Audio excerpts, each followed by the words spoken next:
பார்வதி பதையர மகாதேவா. தென்னாவுடைய சிவனே போற்றி, எந்நாட்டவர்க்கும் இறைவா போற்றி. திருச்சிற்றம்பலம். மாணிக்கவாசக திருவடிகள் போற்றி போற்றி. கோவிந்தநாம சங்கீர்த்தனம். கோவிந்தா கோவிந்தா. அடியவர் அனைவருக்கும் இனிய வணக்கங்கள். இன்று நாம் ஆண்டாள் நாச்சியாரால் பாடப்பெற்ற திருப்பாவையின் 27வது பாடலை பாடி விளக்கம் வர இருக்கின்றோம். இன்றைய நாளை கூடாரவழி என்று சொல்லி கொண்டாடுவார்கள் வைரவர்கள்.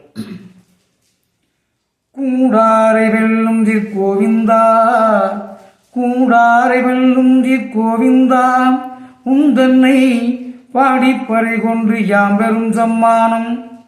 கூடாரை வெல்லும் கோவிந்தா, உந்தன்னை பாடிப்பறை கொண்டு யாம் பெரும் சம்மானம். நாடு புகழும் பரிசினால் நன்றாக, நாடு புகழும் பரிசினால் நன்றாக. சூடகமே தோல்வலையே தோடே சிரிப்பூவே, சூடகமே தோல்வலையே தோடே சிரிப்பூவே. பாடகமே என்றனைய பல்கலனும் யாமணிவோம், சூடகமே தோல்வலையே தோடே சிரிப்பூவே. பாடகமே என்றனைய பல்கலனும் யாமணிவோம். ஆடை உடுப்போம் அதன் பின்னே பார்ச்சோறு, ஆடை உடுப்போம் அதன் பின்னே பார்ச்சோறு. மூட நெய் பெய்து முழங்கை வழிவாரம், மூட நெய் பெய்து முழங்கை வழிவார. கூடியிருந்து குளிர்ந்தேலோர் எம்பாவாய். கூடாரை வெல்லும் கோவிந்தா, உந்தன்னை பாடிப்பறை கொண்டு யாம் பெரும் சம்மானம். நாடு புகழும் பரிசினால் நன்றாக. சூடகமே தோல்வலையே தோடே சிரிப்பூவே. பாடகமே என்றனைய பல்கலனும் யாமணிவோம். ஆடை உடுப்போம் அதன் பின்னே பார்ச்சோறு. மூடனை பெய்து முழங்கை வழிவார.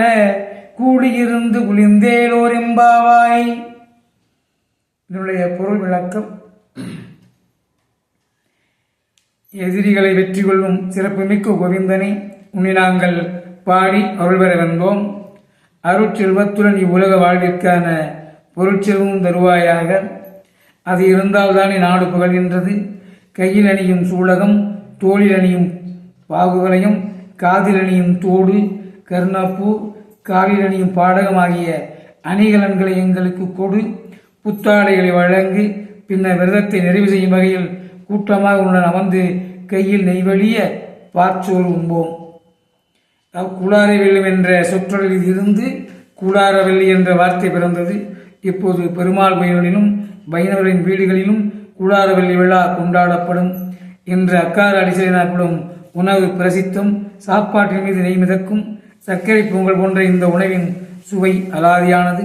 விரதத்தின் ஆரம்பத்தில் நெய், பால் ஆகியவற்றை துறந்த ஆயர்குல பெண்கள் இப்போது கண்ணனின் தரிசனம் கிடைத்த மகிழ்ச்சியில் இனிப்பான இந்த உணவை சாப்பிடுகின்றார்கள். பார்ச்சோறு என்பது பார்க்கடலையும் குறிக்கும். கண்ணா, உன் தரிசனம் கிடைத்து விட்டது. நாங்கள் நீ வள்ளி கொள்ளும் பார்க்கலில் இருப்பது போல உணர்கிறோம். இதுவே நித்திய சுகம். இந்த சுகத்தை எங்களுக்கு நிரந்தரமாக கொடு என வேண்டுகிறார்கள். கோவிந்தநாம சங்கீர்த்தனம். கோவிந்தா கோவிந்தா. ஓம் நம பார்வதி பதையர மகாதேவா. தென்னாருடைய சிவனே போற்றி, எந்நாட்டவர்க்கும் இறைவா போற்றி. திருச்சிற்றம்பலம்.